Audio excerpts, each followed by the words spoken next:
Mr. Thomas, you are on Dysfunctional Podcast. Yes, hi, how are you? You're on with Big A, me, Paul, and you're on with Doc. And Doc is, he thinks he knows more about Starship than you, so we're going to... All right, we'll have to see about that. So, cool, well, it sounds like you guys are having fun. Oh yeah, we're Cool. We're talking about different podcasts, and we hit on a subject that we're into, like old band horror movies. But we'll get back to that later. But now horror movies, I love that stuff. We're talking about the early '70s, the really shitty homemade Evil Dead looking movies. Yes, I go back to the '50s, the Hammer films. Those are the ones I like. Hammer Studios, Christopher Lee and Peter Cushing. Okay. We did a whole podcast on them. Yep, love those things. I love that stuff. I'm gonna ring a bell every time Doc plugs his podcast. Okay. So, in case anybody can't tell from the accent, you're actually a down home boy, straight out of Georgia. So that's right. Yeah. You first got involved with. Okay. Yeah, I was born and reared in Georgia, in South Georgia, but I've been out here on the West Coast now for over 40 years. So. Wow. So you first got involved with Elvin Bishop, who was kind of known as a blues guy, and you wound up pretty early on in your career singing on a huge chart hit back in the 70s, an AM radio hit, which was Fooled Around and Fell in Love. So how did you wind up getting involved with Elvin?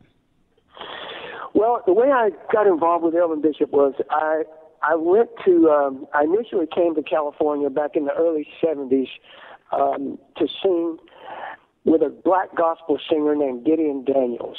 And Gideon had a group called Gideon and Power. Okay. And musically, it was traditional gospel music, but with contemporary lyrics, more about exposing the hypocrisy of the religion rather than adhering to the religious norms that gospel music usually presents. And Gideon was actually my mentor and really taught me how to sing. It helped me discover my voice, and as it turns out, he was based in San Francisco, where Elvin Bishop was also based, and Gideon and Elvin were friends. So Gideon and I sometimes, if we weren't gigging, we'd go down to a gig whenever Elvin was playing around the city, and we would sit in and jam and sing some blues and some gospel and some R&B, and so I met Elvin through Gideon, and then one thing led to another. And by 1974, I think it was, Elvin asked me to join his band, the Elvin Bishop Blues Band. And then in 1975, we recorded that little ditty called "Fooled Around and Fell in Love." And and I was, actually the way the song came about, it was the first album I had recorded with the Elvin Bishop Band, and we had recorded all of the tracks. And the producer was like, "Well, the album, it's a good album," he says, "but I just feel like there's a part missing. I feel like there's a certain type of song, or maybe there's something musical that we just haven't touched on that might just complete the whole puzzle." And so I suggested to Elvin, I said, "Well, what about Fooled Around and Fell in Love?" Because he had played it for me back at his apartment, sitting on the couch one night at about 3 o'clock in the morning in kind of a rudimentary form. And he had completely forgotten about the song. And he said, "Oh, yeah, that." So we kind of played it for the producer, Bill Simzik, great producer, by the way. And he liked it. So we cut the track. And Elvin just didn't really have much of an affinity for the song. So the producer said, "Well, Mickey, would you like to give it a shot? Why don't you sing it?" And, of course, I was kind of champing at the bit, hoping to get a chance to sing the song, because right from the get-go, I just had a very strong feeling about it, a real connection with that tune. So that's sort of how that happened. So, I wanted to... Oh, go ahead. You say something, Paul? I was just going to say, I'm really interested in what happened before that. I read that you really got into the idea of being a musician from going to a Beatles concert. Is that correct? Oh, yeah, absolutely. I was fortunate enough to see the Beatles perform live in 1965 in Atlanta, Georgia, at the baseball stadium. I was 15 years old, and my friends and I, my best friends, we all lived down in South Georgia, so it was about a 250 miles away from my hometown to Atlanta. But we knew the Beatles were coming, and we knew that we were going to see them come hell or high water, one way or another. So, I didn't even have a driver's license yet, obviously. So So my friends and I, we just kind of went to our parents and said, look, the Beatles are going to be here in Atlanta. We're going to go with or without your blessing. So you can either like help us organize this trip or we're all running away from home. so our parents, fortunately, our parents all got together and knew how much it meant to us. And they helped us arrange for us all to get on the Greyhound bus and take the bus trip up to Atlanta. And we went to see the Beatles, and all 5 of us stayed together in the same hotel room for a couple of nights. And, yeah, it was an experience that obviously changed my life. How much of an influence were the Beatles? Because I know your music isn't exactly the same as the Beatles, but I'm sure there's a lot of influence in there, right? Oh, yeah. I mean, like most people of my generation, I mean, it begins and ends with the Beatles, musically. And not just musically, but culturally, sociologically, everything that the Beatles did to change the world as we know it. And so, that was my first love, obviously. But once I did then get into music, I started gravitating more towards the great soul singers, in the late 60s. Soul music, R&B was very popular in the South then. So I started... I started gravitating towards Sam Cooke and Otis Redding and Sam and Dave and Wilson Pickett and Aretha Franklin and Jackie Wilson and all those great singers of the era. Right. Did you realize that you could sing at that point, or was that just something you perfected after that? No. I think I wanted to sing, but as I mentioned earlier, I was not very good at that point until I had a chance meeting with the gospel singer I mentioned, Gideon Daniels. And then after I met Gideon and my experience of singing with him and his band, that's when I think I really learned how to sing. I was about 21 years old by then, and Gideon, he just taught me. He taught me how to tap into it, how to tap, where the source was, how to tap into what all those great R&B singers that I loved and wanted to emulate. Gideon showed me where they got it from. And so it was sort of like going to the source, because most of the great R&B singers of the day grew up singing in the church anyway. Right. So that really opened my eyes, and he just taught me how to find my voice, how to use my voice, and how to tap into the emotion. Because I don't know jack shit about music. I had never had any formal training, so everything I do is pretty much just based on pure emotion. And so he taught me how to tap into that. So after several years with Elvin, you wound up with the Jefferson Starship. You just missed being part of the Star Wars Holiday Special, with Wookiee Life Day and B. Arthur singing. But, they did that great, that was a lucky escape. Light the Sky on Fire, which is really cool. And they actually didn't have that on an album for many years. So how did you get involved with, what made the jump from Elvin to the Starship? Well, it was it was sort of a chance thing. I had left the Elvin Bishop Band in the summer of 1978. I loved my experience with Elvin's band, and I spent 3.5 years with Elvin, and it was a great experience. Lots of touring, lots of being on the road, where I learned about a lot of other things other than just singing. I learned how to drink really good. Hang with a blues man. How to sleep with a different girl every night, all that kind of stuff. But by the time 78 had rolled around, I was like, I think that career-wise, I felt I had probably gotten about as far as I was going to be able to get within the confines of the Elvin Bishop Band, because, it's Elvin's band, and I realized, I love this band, I love Elvin, and I love the music, but I don't want to sort of be a terminal sideman for the rest of my life. So I left the band and with the intention of going to Miami and working on a solo album, actually with Bill Szymczyk, the guy who produced Fooled Around and Fell in Love.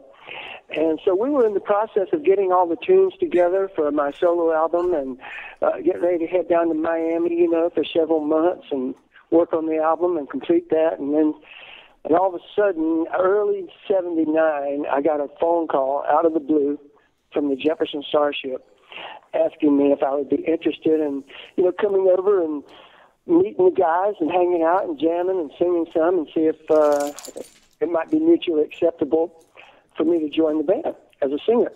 And I was kind of, I was obviously taken aback because, I wasn't really a fan of the Jefferson Starship, I knew of them.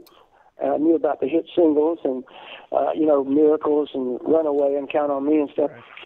So I'm thinking, like, well, based on my musical background and what I knew of the Jefferson Starship, like, how is this going to work? Right. And so I was really hesitant about doing it because I was excited, about, first of all, going off and, working, pursuing my own solo career, and I had a great opportunity there in front of me to do that. But I thought, I guess I could give it a shot. It'll be interesting to go and meet these guys because I've heard it's kind of a soap opera over there anyway. Yeah, I think it was. It might be fun to kind of go and, sort of see what the hell is going on. And so I finally did. I went over. We were hanging out in Paul Kantner's living room at his house in San Francisco, and just kind of talking. And they're playing me some song ideas for some of the new songs they had and the new musical direction that they were hoping to take the band in. Now, bear in mind, this is at the point where both Grace Slick and Marty Ballin had both left the Jefferson Starship, and the drummer John Barbada had gotten a terrible car crash, so he was out of commission, and so they had just taken on Ainsley Dunbar as the new drummer in the band. And so that piqued my interest because I knew about Ainsley, playing with Bowie and John Mayall and all the cool stuff that he had done, and Journey, and so I decided to go over, hang out. We hung out, we started jamming, and when I heard the new musical direction they were wanting to go in, I thought, wow, this is kind of cool. It was a much harder edge, and there were a lot of different elements in the music at that time. Really, they wanted to redefine the Jefferson Starship, and I thought it would kind of be cool if I could be part of that redefinition. And the fact that Ainsley was coming in roughly the same time, it wasn't like I was the only new member in the band. So it really felt like, for all practical purposes, like it was a brand new band, which it was to a large extent. So I put the solo album on hold. We decided I would go do a Jefferson Starship album first and then do the solo album. And I think in my mind, my original plan was I would spend 3 years and 2 albums with the Jefferson Starship, and then I would be off to whatever the next phase might be of my career. Of course, that was, 37 years ago. So, right. As John Lennon said, life is what happens to you while you're making other plans, right? You know what it is that, so you do 2 years, but then the thing takes off. Well, why would you want to leave it on its way up? You know what I mean? Yeah. We've been because, and the way the whole thing evolved, it was interesting because, we went in, we did Freedom at Point Zero, and we had a great producer, too, Ron Nevison, which was also really, he was great to work with. And we did several albums with Ron. And, the first song that the band played for me when I first met them was Jane. So that was the first song that we rehearsed. Love that and song. And it was the first song that we recorded when we went into the studio to do Freedom.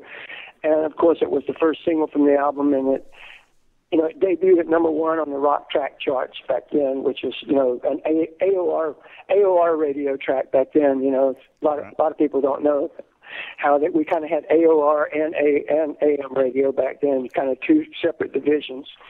So anyway, one thing led to another, so that seemed to work. Then we went into the studio to start the Modern Times album. Grace Slick started hanging out in the studio while we were making that album. And she saw, that the band was in a completely different place from where it was when she decided to leave the band, a much more positive place, and that we were having fun and making good music, and it was fresh. And so she said, "Wow, do you guys need a background singer?" Background, yeah. We've been joined by. We'll have a band meeting and we'll get back to you. But anyway, so Grace rejoined the band at the end of my second album, the Jefferson Starship. So then that was another reason to stick around for a while, right? Yeah, definitely. Yeah. Yeah, and you did Find Your Way Back on there, which I always liked. Mm-hmm. And then, Winds of Change, she officially, it wasn't just her doing background vocals and one duet with you. She was actually a full member again. And I don't think you really had any chart toppers off of this album, if I'm not mistaken, but I always liked Be My Lady. That was a good one. Yeah, that's a song that a lot of people still ask for in concert, and we haven't played it, live for over 30 years probably. But people still ask for that one. Yeah, it's kind of odd in the sense that, that was Grace's first album back as a full-fledged member of the band for the second time around, and it wasn't one of our biggest records. There weren't any real big hits off of it, and so it was kind of unusual that Grace's return didn't quite have the impact with fans in the audience and radio like we expected that it might. But everything was kind of a transitional period, and then right after that, we came out with Nuclear Furniture, and No Way Out was a pretty big hit for us, and so things got better. Yeah, but this is also where the drama kicks in. Oh so my I don't God. know. Yeah. I don't know how much you want to deal with always that. the drama. Don't make the guy hang up on us now, Doc, please. That's what I'm saying. I don't know how much he wants to deal with this. Yeah, I'm sure he's dealt with it every day for the last 30 years. Obviously, Paul Kantner started having some issues there. I don't know. Maybe he was just annoyed about the new direction that we were going in with the band or what. But I understand that the story is always that he kept the masters and was driving around in his car for a couple of days without telling you guys where they were because he was threatening, like, I need to re-record this or remaster it my own way. Is that true? Yeah, it is true. You know the old story? You know the old story about if you don't want to play by my rules, I'm going to take my ball and go home? Yeah. And he took his. He literally did that. Wow. He sort of not snuck into the studio, but he went in like after hours, I think on a Friday evening after we were already done recording for the week, and he went in and convinced one of the night people there at the studio to let him in, and he just kind of took the tapes and left with them in the trunk of his car. And That's hilarious. He said, if you're not going to make the album the way I want to make the album, then I'm taking the masters and I'm leaving. Jeez. And then so Monday morning we come in like with the master tapes, and then so we pretty soon figured out what had happened. Right. And we're like, Paul, you can't really do this. And he goes, well, yeah, sure I can.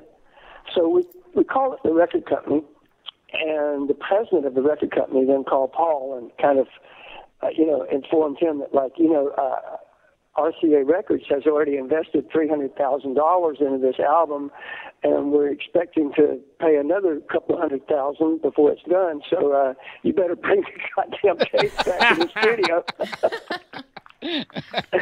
And, so then he did. He relented, and of course, obviously that became Paul's last album with the band, Nuclear Furniture, and so we parted ways after that, and then the next album, was Knee Deep in the Hoopla. So yeah, where you were once officially again, just it was a defining moment, in the band's history that where we had to pivot, we had to do a complete makeover, and we made a conscious effort to really change the musical direction of the band and the whole process by which we were making music during those days, and just decided to take a huge risk and a big gamble, and fortunately it paid off for us. That's pretty much where I came God, into knowing. Definitely, yes. When I learned of Starship, I'll be totally honest, I grew up in England, so I didn't learn of you until I saw Mannequin. which is a little later still. Yeah, it's next album Yeah, over. definitely. Yeah. But of course, at that point, I listened to some of your stuff, and I'm like, oh, I've heard all of this. I mean, back in the day when I was a kid, you'd hear songs, and you really wouldn't associate a band with them, but you'd know the song. You know what I mean? Singles on the radio. Yeah, Exactly. like that. I built this city. I'm like, oh wow, that's the same group. That's cool. You know. Well, that's the thing. Yeah. You actually Well, turn gears so much. It Yeah. was like a different band entirely.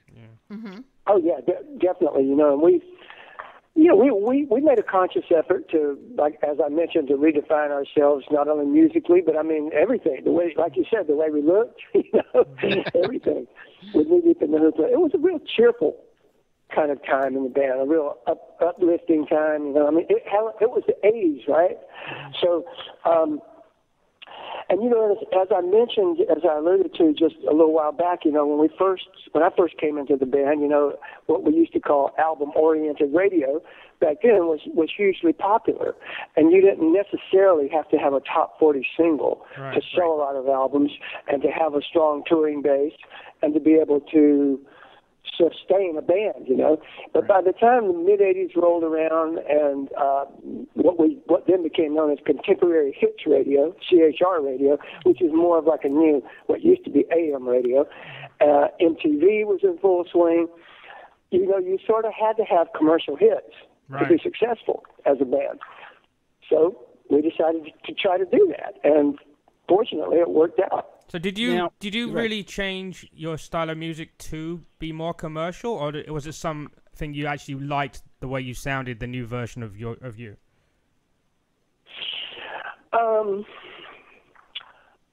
I think we consciously had it in mind to try to create a more commercial sound with Knee Deep in the Hoopla. Ironically, we built this city on rock and roll. I did not foresee as part of that process, part of that swing towards a more commercial sound. I loved that song, but I thought it was kind of a sort of just a quirky album cut that had really interesting lyrics and was just a cool song, but I never considered it as being a possible single. Oh my God, did it take off? Yeah, right? That was the breakout from that album, right? Oh yeah, I mean, that was the first single. That was the first #1 ever in the history of the band, and that was, that was a song that set the stage for the Starship, for the evolution from Jefferson Starship into Starship. Well, we built this city was the calling card for all that, and the cornerstone. So, but again, as I mentioned, I didn't think that was. I thought Sarah would be the first single. I thought Sarah was a very commercial sounding song, and would probably be a hit, and would probably be the first single. As it turned out, it was the second single, and it was a #1 single. That's cool. But it was actually an A&R guy at RCA Records, or by then they had become BMG Records, named Paul Atkinson. And Paul Atkinson was the original guitarist in a band called The Zombies, which was a great band back in the 60s. They were. And then Paul, once he got his playing days ended, he became an A&R guy. And he was the A&R guy at BMG Records, and he was a big, he was a real factor in the whole Knee Deep in the Hoopla album. He spent a lot of time in the studio with us, giving advice and giving suggestions, and just kind of helping us in that whole creative process. So once we finished the album, he listened to it. He says, "This is your first single. We built this city." I'm like, "Are you kidding? We built this city?" He goes, "That's it. We can't even discuss it. Trust me, that's your first single." We said, "Okay, right. Yeah, you're the A&R guy," and he definitely made the right choice. So one other change that came about right here was you actually outsourced a lot of the songwriting. I mean, you had Elton John's songwriting partner, Bernie Taupin, Jay Giles Band's Peter Wolf, who also produced some of the stuff, Michael Bolton. They all dropped some hits your way. Michael now, Bolton. You guys were playing together for years before this, recording largely your own material. So why did you choose that approach? Well, that was another thing. I felt that songwriting has never been one of my strengths, and we had always kind of had sort of like three major songwriters in the band. There was Paul Kantner and Pete Sears and Craig Chiquiso, and they were all so different that sometimes when you would make a Jefferson Starship album, it was really like three different albums in one, Right. As far as the material. So when we made the change into Starship and we were redefining ourselves, musically and how we produced the music, and I thought, let's be open to taking in some outside songs and some songwriters who we already know are just great songwriters, right? Like Bernie Taupin, right. and Martin Page and Michael Bolton. I mean, at that point, Michael Bolton wasn't even really known as an artist yet. He was mostly just a songwriter, trying to, pedal and pitch his songs around L.A. And we did one of his songs called "Desperate Heart," which is on the Hoopla album.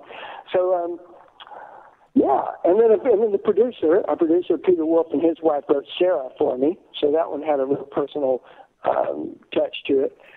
And But yeah, I just thought we should just broaden our horizons and use, take advantage of songwriters who are great songwriters.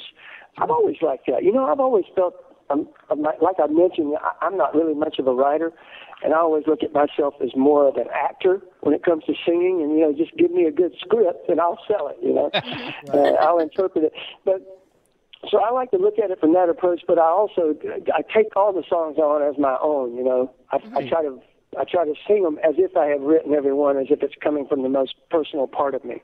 Right. So your next album, No Protection, was actually the one that had the single that Paul's talking about before, Nothing's Gonna Stop Us Now, which went up on the Mannequin soundtrack. And you also had It's Not Over Till It's Over. This is actually the last album that had Grace Slick with you, so she took off, and who knows. But here you also tapped Peter Wolf again, but you got Robbie Neville, who did C'est La Vie back in the 80s. And this was strange to me. Drummer Anton Fig from the Letterman Band and Ace Frehley's Comet, he wrote a song as well. So you were getting some interesting people in there. We did. Diane Warren, Nothing's Gonna Stop Us Now, was Diane Warren's first #1 single. Right. And she's probably had 20 #1 singles now, but and as well as numerous others that were in the top 10. But that was her first #1. Again, a lot of different songwriters. Anton Fig, right? I was like, wow, Anton Fig, what's he doing there? What's funny? Anton wrote a song. The song he co-wrote on there is called Transatlantic, I think, if I'm not mistaken. And I just recently got to be friends with Ryan Adams. You guys know Ryan? Yes. So who he is. And we actually met on Twitter, believe it or not.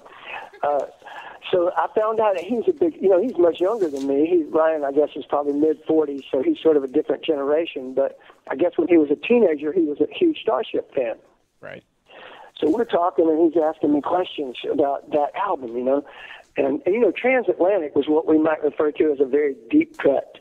Never a single, and it's kind of one of those songs that's like buried somewhere back on it's an album side B.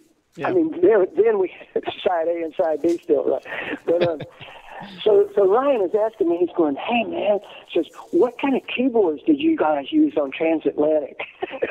I was like, "Are you kidding me?" I said, "That was 30 years ago." I had no idea what keyboard we used on that, but I imagine it was some kind of an analog thing, And I would have lied. I would have made some random name up and said, we used the Pemanganator. What? It was a Sennheiser 842 B model. So after this, you did Love Among the Cannibals, which was probably your first, I hate to say solo, but your solo lead, if you will, because nobody was with you. There's no Grace or anything like that. And you had one song on there. I don't think there was really any huge hit. Oh, actually, there's one. It's Not Enough. But you had a song on there that was actually for the soundtrack to Cocktail that you brought on, which was Wild Again. I remember that. So how did you keep getting involved with films of the time? Well, I think because of the success of Nothing's Gonna Stop Us Now, people wanted us to, they approached us about doing, more movie songs after that. And we did, Wild Again was in Cocktail. We had one called I'll Be There For You, which was in, I think it was Gross Anatomy. So we had several. And then I did one as a solo artist for a movie called Sing, which I did the title track for, which they thought was going to be a big deal. It was the whole movie was written by Dean Pitchford, who wrote Footloose, and but anyway, it didn't do so well. But yes, I guess it's just basically because of the success of Nothing's Going to Stop Us Now, people wanted to attach Starship with movie things. I guess the one I regret the most was we got offered first dibs on Danger Zone for Top Gun. Oh wow! Really? Wow! And Grace didn't want to do it. She wanted. We ultimately passed on it because she thought that the movie was too pro-war. What? Yeah. Yeah, she was very anti-war back then. And I don't know, maybe she was right. Yeah. I mean, I can kind of see that, but it sure would be nice to have Top Gun in the set list. Exactly. That's nearly as bad as being that one Beatle that quit right before they hit. Yeah. Well, you got to remember, she's from the original Jefferson Airplane, and these are the guys that did stuff like Volunteers. So, yeah, I can see why she said that. Yeah. Exactly. You know, it's kind of like the stakes were always higher in some regard, you know, when your roots are in the 60s and that, especially that whole romantic period around the San Francisco scene in the late 60s. Right. Sorry, I was going to just ask real quick. Did they come to you to pick one of your songs for a movie, or did they come to you and say, hey, write a song for the movie? Usually we would get pitched a song that was already written for the movie. Yeah. Like, that was the same. That's what happened with Nothing's Gonna Stop Us Now, and then with Danger Zone, which we passed on, and Wild Again, which we did. I'll Be There For You was one that we had already recorded, but actually I am a writer on that song, one that was used for a movie. So, but usually the movie company would already have the song in mind and then come to us and say, we want Starship to do this song. Mm-hmm. Yeah, you don't want to fall into the trap that Ray Parker Jr. fell into, and no. we'd like a attorneys. Yeah, we'd like a song that sounds exactly like this, but this guy won't do it. Wow. Yeah, right. So you do it. Yeah. Yeah, that one was a little too close for comfort, right? That one. Well, they actually, I don't know if you read, but they actually found a song from before that Huey Lewis probably copied. I can't remember what the name of it was, but there was another song that somebody found that actually had that same beat from like 5 years earlier. Well, yeah. I mean, you know, there's only so many melodies under the sun, you know. It's really, I kind of thought that George Harrison sort of got the shaft on that one, on My Sweet Lord, you know. Right. But, yeah. I mean, you know, so there's 12 notes. Right. So what the hell happened after this? I'm talking about before Loveless Fascination, because there was some stories that I heard in between that were like why the band broke up. Do you want to get into that at all, or you just want to say, okay, you were touring? Well, you know, there were several factors.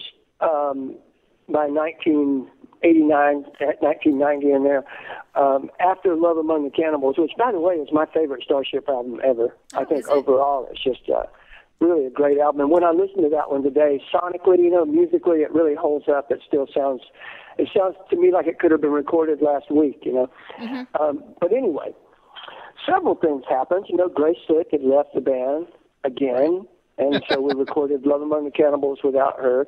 Right. We were lucky enough to have a pretty big hit with It's Not Enough on radio and MTV.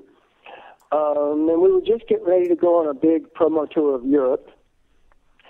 And the night before we were supposed to leave for that, we were on the road. We had a show canceled somewhere in Pennsylvania due to bad weather. And that was the night that the drummer decided it would be a good idea to try to kill me. Oh my God! Wow. So he did. You know, he. Wow. You know, that was kind of a bad altercation, and you know, I ended up with, you know, a lot of broken bones in my face and a lot of reconstructive surgery and all that kind of stuff. So that, you know, kind of put a whole damper on finishing up the promotion for Love Among the Cannibals. Obviously, we didn't go to Europe to do that, and then we didn't tour again for a while. And our drummer was kicked out of the band, and so we had to find a new drummer. And we went through that process. And by then, our guitarist Craig and our bassist Brett at that time had decided that you know, they wanted to kind of go off in more of sort of a power pop direction. What we used to call the hair bands of the 80s. Right. And so they did. They went off and started a band called Big Bad Wolf. Yep. So, you know, one thing just kind of led to another. So by 1990, I was just kind of like the last man standing. And our manager and myself, we put together a greatest hits album called 10 Years and Change. And I recorded 2 new tracks for that, basically with studio musicians, because by that time, Starship, all the band members had left to go do their own things. And you finally got so to I do did yours. that, and then that was kind of the end of Starship for a while. Was there any pressure? Was there any pressure from the record company to keep the drummer that you got into the fight with in the band, like you see on these silly movies? You know, we need that guy in the band. We don't care what happened between you guys. No. Yeah, I was going to say, no, he's hired. He's the drummer. It doesn't matter. No, I don't know. That's like firing the drummer from Led Zeppelin. The bass player. Yeah. You can tell he's not a musician. But anyway. It's like you can't, if you can't. It's like in Spinal Tap, but all the drummers kept dying. Weird causes, right? I mean, if you fired the drummer from Def Leppard, people would figure that out pretty quickly. Yes, exactly. But no, we never had any of that kind of pressure. You know, they wanted us to stay together, but like I said, there was that, and then it was just kind of the other band members wanted to go off and do their own things, and then Starship, that phase of Starship just sort of came to a conclusion, and then I thought that would be the end of it, really. Right. You know, I went off and started doing some more solo work, but everywhere I go, everything I do, you know, I was always getting like, man, when's Starship going to tour again? Or right. When's another Starship out? When are you guys going to play? I want to come see Starship. And so, you know, I approached all of the former members, and nobody was interested in doing anything with Starship. My keyboard player, who's a very dear friend of mine, Mark Morgan, he had since moved back to L.A. and was doing really well doing music, TV shows and games and movies, and he was quite happy doing that. He got to just work at home in his own home studio and not have to go on the road, and he didn't like going on the road, and Craig and Brett are kind of off doing their band thing, and so finally I thought, well, maybe I'll just put together a new lineup. And the funny thing is, you know, I started doing that about 1993, and my drummer and keyboard player are still with me 23 years later. Wow. And my bass player has been with me for 15 years. So really the nucleus of this Starship band now has been together much longer than any incarnation of the band, going all the way back to the Jefferson Airplane. I think you probably also realize that, you know, you're a success again, and these guys know you're a success, and why would they jump off the quote-unquote Starship? You know? Well, yeah, it is. You know, it is like that. It's kind of like, you know, I was able to kind of bring all of these guys on myself. You know, people that I'm like, oh, I love this guy. I like the way he plays. I like his personality. And you sort of can pick and choose, you know, who you want to be in the band with, and that way it ultimately works out to last for the long haul, you know, because, you know, going in that you all like each other, and you've all kind of reached an age, you know, to where you're, you know, it's not like we're all 22-year-olds that are going to go off on the road and go crazy. Right. In England, we do go crazy, but in England we have these concerts. I was going to say, in England now we have these concerts 3 or 4 times a year now called Rewind 80s, and they're massive. I've played 2 of them. Oh, wow. I was going to ask that. Yeah. I mean, I remember when I was a kid growing up in the 80s, I pretty much hated most of the music, but now I love it because the music these days is shit. Same here. I've become a huge... I love it. I always liked the music. I did one about 3 or 4 years ago, Henley on Thames. Right. And it was a heat wave, and it was just so amazing, man. The lineup was great. Midge Ure was on it. Oh, I got cool. to hang out with Midge, Wow. who was I'm a big fan That's of his rocks. from the 80s, and I'd never met him, so that was great. My buddies from Wang Chung were there. Oh, wow. Yeah, it was a great experience. Now, usually when I do those, you know, they have a house band that backs up a lot of the artists. Right. And the 2 times that I've done Rewind Festival, it's just been my female vocalist and me go over and do and you know, play with the house band. It's funny you say that. It's funny you say that because I was watching the concert. They have it on MTV Live now. It used to be called Palladia. I'm sure you know that. Yeah. But yeah.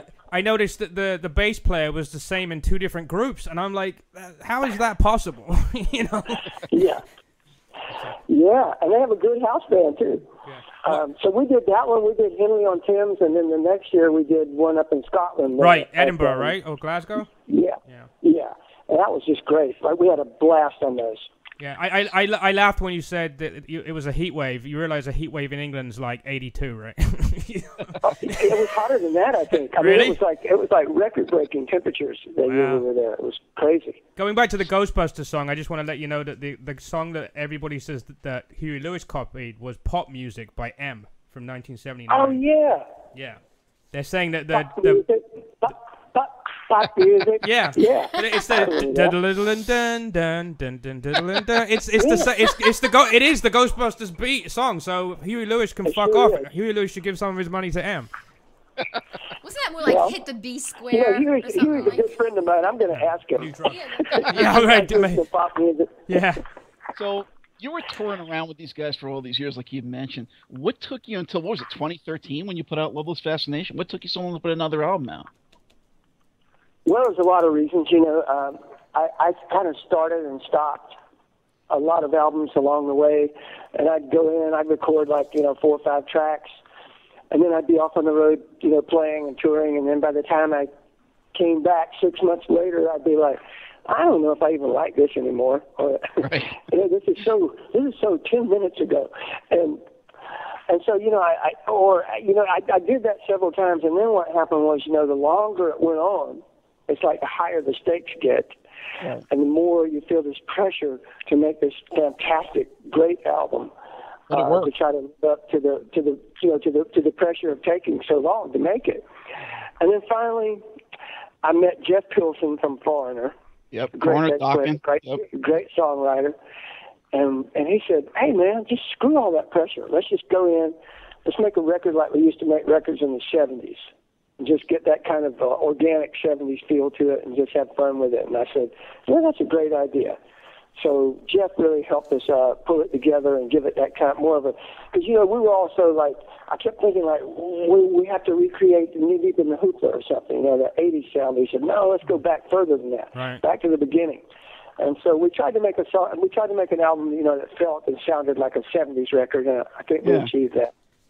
Yeah, I was thinking that it sounded like a lot more AOR than the Starship albums proper. It was more like, I thought it would come out on Frontiers Records. So if you know them. Well, exactly. And I've been approached by Frontiers Records many times over the years to make a record, and I might still do it yet. There you go. If you do, I'll review them. I do a lot of reviews for Frontiers on Third Eye. So, Okay. But you wound up on Loud and Proud Records. I hadn't heard of these guys, but apparently they're a European label, and they signed a few classic hard rock and metal bands to their roster. I know Kix is there now.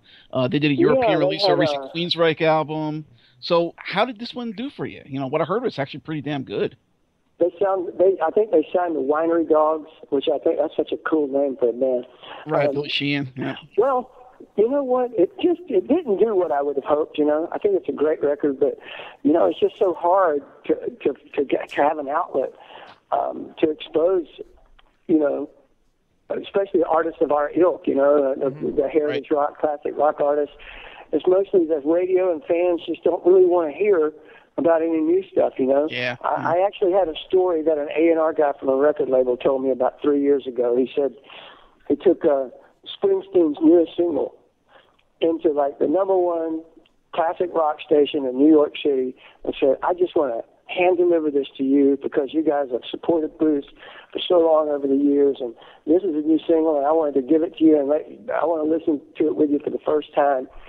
And he said the program director put it on, and he listened to it, and he goes, yeah, he said, it's good, but I'd just rather play Born to Run. It's true. It's true. It's actually the first. What are you going to do? It's actually the first time in history I understand where oldies are outselling new releases. And even the old bands that are putting out new stuff. Well, I was gonna bring that up because what Mickey was saying before about how some radio stations back in the day were biased towards albums. Now you've got the iTunes era. You don't have to buy every song on an album. If there's only 4 songs that are good on an album, you're gonna buy those 4. So I think the 80s stuff is coming back because of the iTunes thing, right? In the 70s. Yeah. And I get a lot of that. And popping up in, movies and TV ads and all that stuff with a lot of the stuff from the 80s, man. I love that. 80s was great music. But in a way, the market's actually worse than it used to be with the singles because at least with a single, you'd have to go buy this thing in a store, and there was always a B-side, and you say, okay, well, this is pretty cool. Maybe I want to get the album. And now it's just like, well, you can go get that one song you heard on YouTube or in a movie or whatever, and that's it. You paid 99 cents, you're done, and forget about it. Doc, can you name one B-side from like the 80s that you actually listened to and said, I'm going to go buy the album now? Devo. They suck. Me? Did he say I remember a lot of the singles I bought, the B-sides were horrendous, and they weren't even on the album.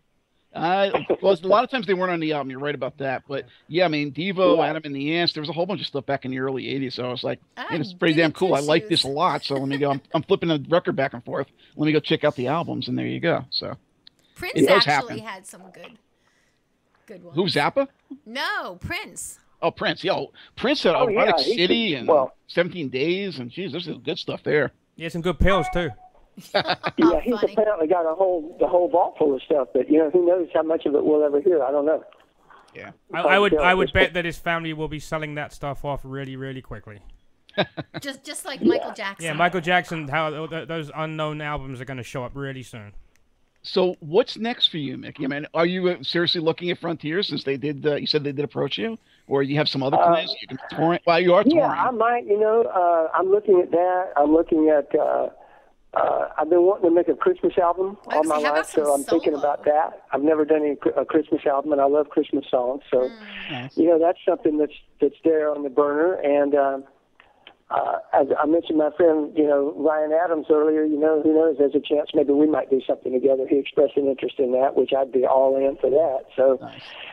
and then just lots of touring, man, staying on the road and playing Keeping it- live and having fun and That's it. enjoying life. Isn't doing a There you Christmas go. album kind of selling out though? Because I've heard of a lot of. Why would you say No, that? a lot of artists I've heard. So them, many famous but the artists record companies come go. out with But the Christmas record companies albums. go to them and say, "Hey, let's do a Christmas album now." And some of them are like, "Are you kidding me?"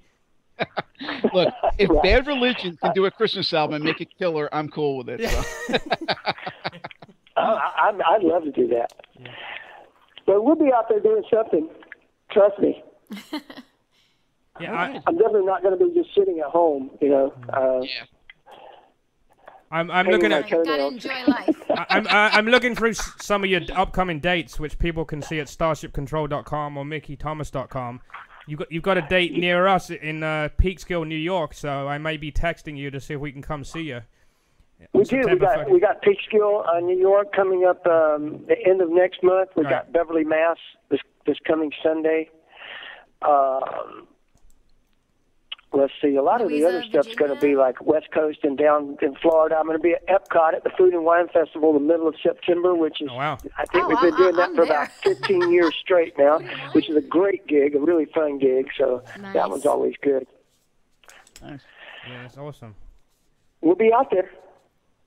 All right. Awesome. Before, right. before you go, Mickey, can Right you now- can you record a bumper for us?